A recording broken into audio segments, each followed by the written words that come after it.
Amerika universitetlariga topshirishdagi top 5 xatolar. Birinchisi eng yomoni. Beshinchisi faqatgina top universitetlarga topshirish.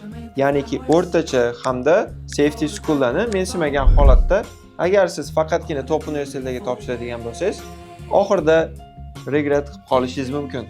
To'rtinchisi yo'q narsani bor deb ko'rsatish. Misol uchun siz extracurricular activity listingizni to'ldirayotganingizda biron nimani qilmagan bo'lsangiz, "Men shuni qilganman" deb ko'rsatadigan bo'lsangiz, keyinchalik universitet sizdan so'rab qolishi mumkin. Shunga evidence. Shuning uchun siz yo'q narsani bermaganingiz ma'qul. 3-o'rinda plagiarizm yokida AI dan foydalanish. Agar siz AI dan foydalanib essaylaringizni topshiradigan bo'lsangiz, bu sizni faqatgina pastga tortadi. 2-o'rinda o'zingiz haqingizda fake ma'lumotlar berishingiz. Sizni fake ma'lumotlar berishingiz sizni applicationingizni shunday cancel qilib yuborishga olib keladi. 1-o'rinda esa deadlinelarga e'tibor bermaslik hamda hamma narsani o'zbekmanku deb turib oxiriga cho'zish.